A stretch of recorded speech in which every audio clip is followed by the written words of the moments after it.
Hello everyone, आपका एक बार फिर से अतुलेश सेंटर में स्वागत है। आज की इस वीडियो में मैं चौक कुंडली बताने वाला हूँ। ये भी 100% श्योर है कि आपको समझ में भी आएगा। ये वेरी इंपॉर्टेंट एग्जाम की दृष्टि से आई होप आप लास्ट तक जरूर देखेंगे और आपकी तैयारी बहुत ही तेज़ी के साथ और कराने जाने वाली है।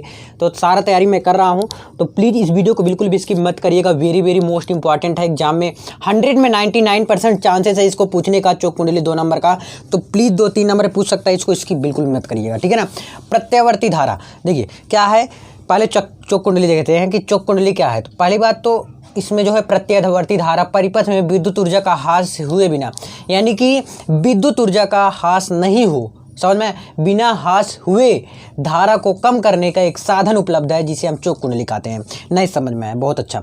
जैसे चौक कुंडली क्या होता है, जैसे ध्यान समझिएगा, जो प्रत्यावर्ती धारा परिपथ है उसमें विद्युत ऊर्जा, जो जैसे लाइट है और लाइट का मेरे घर में जलाना है, आपके अपने घर में जलाना है, और ऐसा कोई काम हो कि आपके घर में लाइट का काम चले और लाइट ज़्यादा लगे भी ना, ठीक है ना। समझ में आया मेरा बात। यही चीज़, लाइट जले भी लेकिन जैसे बल्ब है, ध्यान समझिए, एक लाल बल्ब की तरफ आता है 1000 वाट का आता है और एक 10 वाट का आता है। दोनों उजाला उतना ही करते हैं। 1000 वाट वाला बोलो और करता है यार कहीं पे, लेकिन जो 10 रुपये 12 रुपये वाला मिलता है ना, वो ज़्यादा नहीं करता। अब बताओ, जो लाल वाला था 1000 वाट का था या 100 वाट का जो भी था, वह कितना जला? 10 मिनट जला। और जो सफ़ेद वाला जो आपके सामने जल रहा है ये भी 10 मिनट जला। लाइट कौन ज़्यादा लेगा? ज़्यादा लाल वाला लेगा, क्योंकि वो 100 वाट का है और ये 10 वाट का है। बस ये अंतर यही है। तो यही चीज़ इसमें कहा है चौक कुंडली में कि प्रत्यावर्ती धारा परिपथ में विद्युत ऊर्जा का ह्रास हुए बिना धारा को कम करने में जो एक साधन उपलब्ध है उसे हम क्या कहते हैं? चौक कुंडली। यानी कि धारा को जिस वजह से हम कम कर सकते हैं उसे क्या कहते हैं? चौक कुंडली कहते हैं। और यह कैसे बना होता है बता रहा हूँ।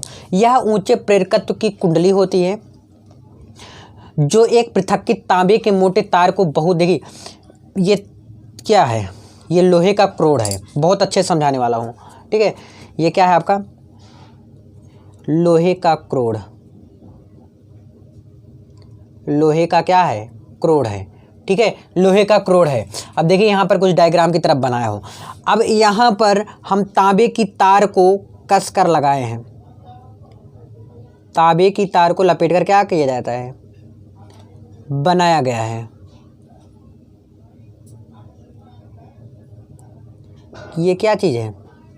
तांबे की तार है। क्या है? तांबे की तार लिख लो।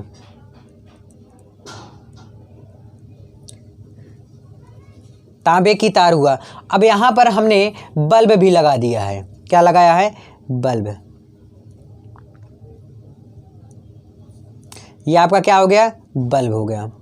यहाँ पर आपका प्रत्यावर्ती धारा लगा है। यहाँ पर क्या लगा हुआ है? प्रत्यावर्ती धारा लगा हुआ है।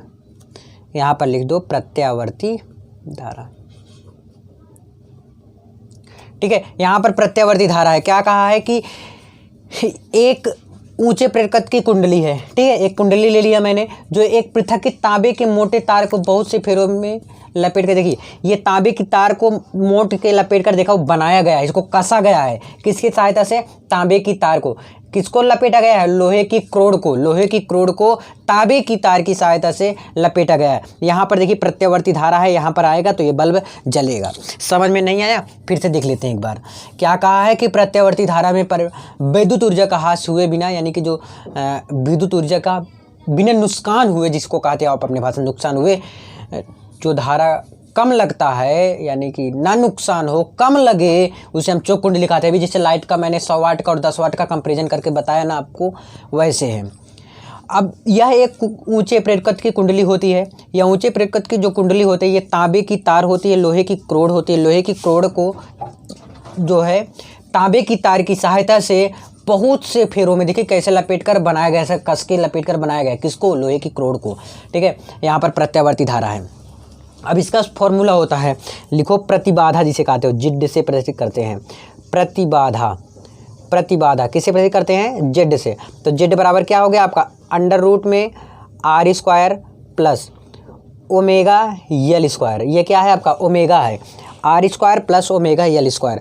अब देखिए आर क्या होता है आपका? आर होता है आपका प्रतिरोध होता है। आर क्या होता है? प्रतिरोध होता है। यल क्या होता है आपका? प्रेरकत्व होता है। यल क्या होता है? प्रेरकत्व होता है ना। और कभी कभी ऐसे भी आ जाता है कि प्रतिरोध आर नगण्य, यानी कि आर जो है ना के बराबर हो, तो आर नगण्य होने के कारण इसमें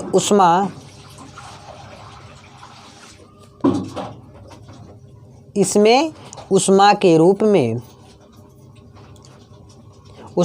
में क्षय बहुत ही कम होता है।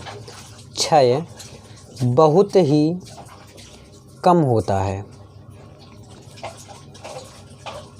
आप कह सकते हैं कि क्षय बहुत कम, अगर आर को हम नगण्य मान लिए, नगण्य क्या होता है? जीरो मान लिए। अगर आर को मैंने क्या मान लिया? जीरो मान लिया, तो उष्मा के रूप में क्षय बहुत ही कम होता है। और जिसे इसका एक पी नाट बराबर लिख सकते हैं V R M S into I R M S into cos phi. ठीक है ना, समझ में आया? क्या है? P naught equal to V R M S into I R M S into cos phi. ये क्या है? कॉस फाई हो गया। अब देखिए वी क्या है? आपका विभव का शिखर मान है। विभव का शिखर मान, वी क्या है? आपका विभव का शिखर मान हो गया। ठीक है ना, वी आपका क्या है? शिखर मान। वी किसका शिखर मान है? विभव का शिखर मान है। अब आप बात आ जाती है पी नाट क्या है? यह आपका है औसत शक्ति। क्या होता है? औसत शक्ति होता है। क्या होता है? औसत शक्ति होता है पी नाट। समझ में आ गया? चौक कुंडली क्या होता है? प्रत्यावर्ती धारा परिपथ में विद्युत ऊर्जा का ह्रास हुए बिना, यानी कि विद्युत ऊर्जा बिना नुकसान हुए धारा को कम करने का एक साधन उपलब्ध होता है। जैसे आपको लाइट का एग्जाम्पल देकर बताया। तो यह किसके द्वारा बनाया जाता है? यह ऊंचे प्रेरकत्व की कुंडली होती है। ये लोहे की क्रोड है। लोहे की क्रोड को तांबे की तार की सहायता से कई फेरों में लपेट कर क्या किया जाता है? बनाया जाता है। और इसी को क्या कहते हैं? चौक कुंडली कहते हैं। आई होप समझ में जरूर आया होगा। फिर मिलते हैं नेक्स्ट वीडियो में। प्लीज़ इस वीडियो को ज़्यादा शेयर करिएगा, और समझ में आए तो कमेंट करके जरूर बताइएगा। लाइक किए बिना कहाँ जा रहे हो यार। धन्यवाद। मिलते हैं नेक्स्ट वीडियो में। मचाते रहो बस।